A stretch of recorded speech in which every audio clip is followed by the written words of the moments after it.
replacing this today. First thing we're going to want to do is shut off the water. This is one of those new valves that you, I believe, you press it to turn it off, so it may have been off already. Maybe you pull it out and shut it off. Doesn't sound like it's filling up, so evidently you pull it out to turn it off. Cool. A lot of the valves, they twist it, you know, some are quarter turn, some you just twist them until they're done. This is evidently just one that you straight pull out. So then we'll go ahead and take this guy off. A little bit of water is going to drip out, but that should be pretty much it until we take the rest of this apart. So what I'm going to do now is I'll take the lid off, get the shop vac, and get all the water that might be remaining in there.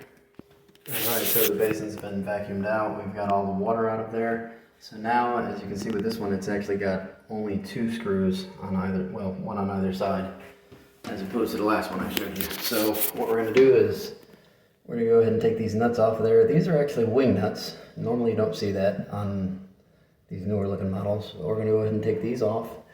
Then this whole basin should just lift off. And then we'll take the shop vac and get the remaining water out of this. Not 100% necessary, but it does make it a heck of a lot easier to carry when there's, well, it really doesn't. It's not that much water. Maybe adds 5 pounds at the most. But we'll vacuum it out anyways, just for good measure so we don't make a mess all over. And we'll go ahead and loosen these 2 screws up, one on either side, get the nuts off of those. And they're pretty rusted, so I'm hoping this goes well. I might have to use some penetrating oil to get these started, but we'll see. So here we go. All right, so we've got the basin lifted off the toilet, and I just wanted to show you, this is that gasket that I was telling you about that's between the basin and the bowl. Not super hard to get at. Once you take these 2 wing nuts off, or basically normally it's just nuts, but once you get those off, you just take the gasket off, put the new one on, tighten it back up. If you have this leaking through, you're going to need a big pair of channel locks, probably 420 channel locks to get that off. I've never had to deal with that, never had an issue with that. But yeah, if you want to replace the entire flush kit, that's how you do it. Flapper, housing, everything. Alright, so the toilet's off, and I'm not sure if you can tell or not, just by looking at it, but the wax ring is still perfectly flat. It's like the toilet never touched it, with the exception of over here where the screws were. And the screws have actually pretty much rusted out. The one broke off as it was getting near the top. The other one snapped off as soon as I started to try and turn the bolt. So go ahead and remove this wax ring, and what I'm going to be putting in this place, I don't like using wax rings for this very reason. A, they're a mess to clean up, they get all over everything, they're a pain in the butt to deal with, and if you miss it on the first shot, you're kind of up a creek. You got to do another wax ring. So what I'm going to be using is one of these universal wax-free gaskets. It's like a foam rubber gasket, and you don't need to deal with all the mess, and it works great. Depending upon the depth of the floor, you can adjust which one you use. You can see here that we've got a slightly different depth because of the tile. So where the toilet sits on the tile is not actually where this is inset to. So this will accommodate that. So I'm going to go ahead and clean up some of this nastiness really quick, and then we're going to go ahead and scrape the wax off and keep that as clean as possible, and I'll show you how this is installed.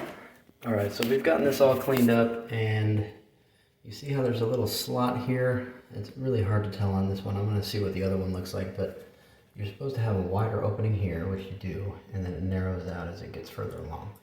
Here, you don't have that. The flange is actually damaged, so we're going to have to replace this flange here in order to continue with this one. So yeah, we're gonna have to take care of that.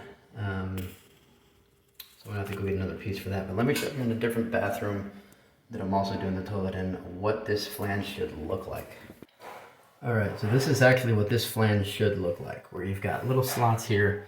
And the reason for that is because these little pieces, and I've already put the little locking washer, plastic locking washer on there, but they're gonna slide down in there.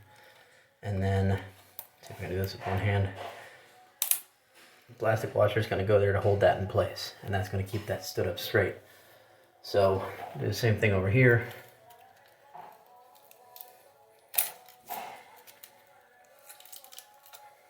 Cool. Hang on. Alright, so yeah, those plastic washers are a little bit hard to slide down with just one hand, but basically that's how it should look. From there then, we're going to take this red piece with the smooth side up, the side with the ridges is going to go down. We're going to put this on these, and now since this sits flat, we are going to use just the thick one. If it recesses down and it's less than 3/8, you're going to use both of these. You'll put the thinner one on the bottom and the thicker one on top. If it's above the level of the toilet, I believe it said less than 1/4 inch, but still above. I'm sorry, less than 3/8, but still above. What you're going to use is just a small one, if it's above the finished floor. So go ahead and clean this up a little bit, and we'll put the toilet on top. I'm going to just use a razor to lightly go over and break this silicone off so that our toilet sits flat. Alright, so for this guy, like I said, the flange collar is jacked up right here. You can see that it's rusted away. So what we're going to go ahead and do is we're going to put a new flange collar ring on it. I'm not going to bother removing this old one because it's recessed down there a good 1/4 inch or so. So by adding this, it's actually going to help level that out a little better. So we're going to go ahead and set this on top.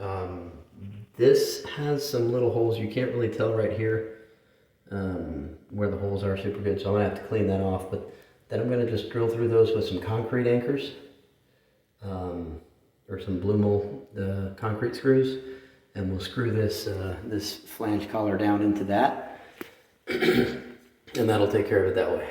So let's get after it. All right, so now that that's in place, we're gonna take these 2 screws that these came with and put the plastic washers on them.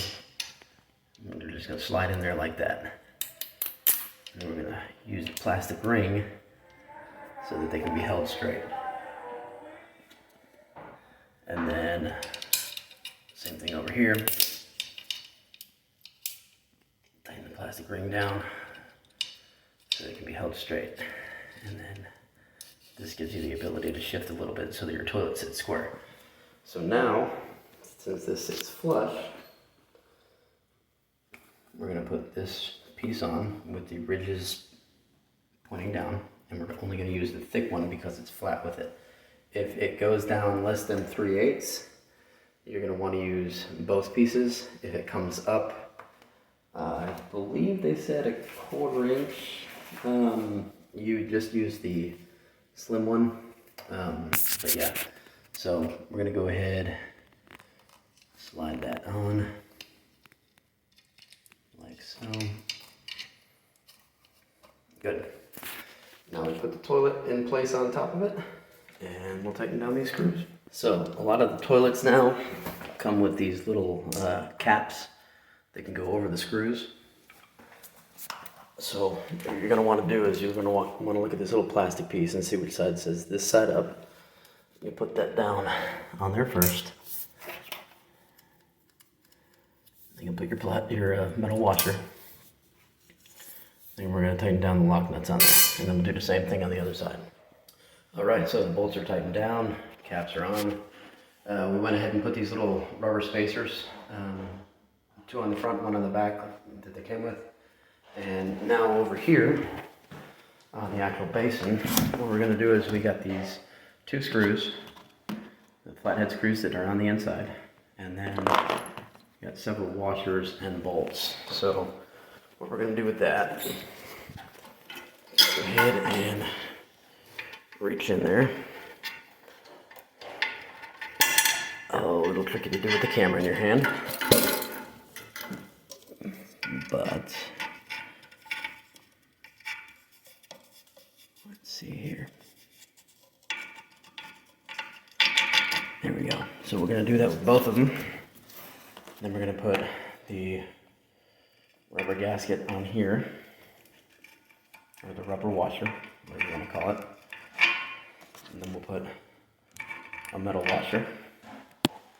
And last but not least, the bolt. And then we'll tighten that down completely on both sides, and it'll be ready to be put on the toilet. Alright, so they're in place, they've been tightened up. You don't want to over tighten these, you could crack the porcelain if you overdo that. But I like to tighten it up just enough to where you can see the metal washer is pressing firmly into and kind of pulling itself recessed into the rubber washer. And by doing that, you know that you're good and tight, and it's going to seal really well. So now we take this, and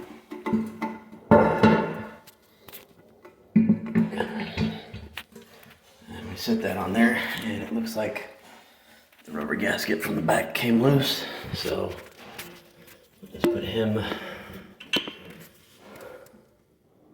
underneath there really quick.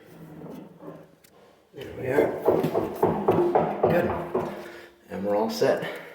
Alright, so now underneath here, now that we've got this in place, there's the two studs sticking through here.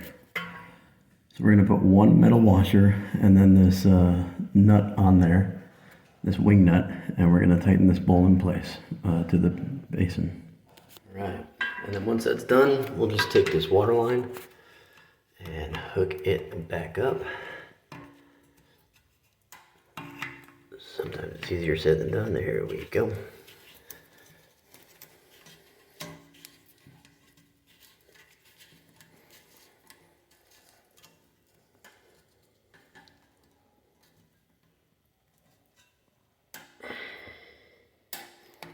Alright, then we'll turn the water back on.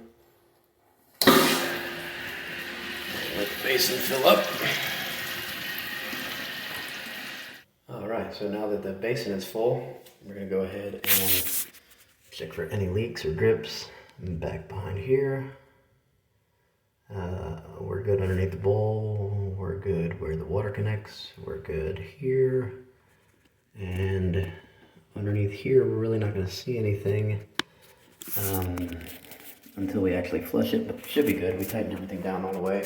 And then we'll also check around here to make sure that no water comes out. So let's give her a flush. See how everything looks.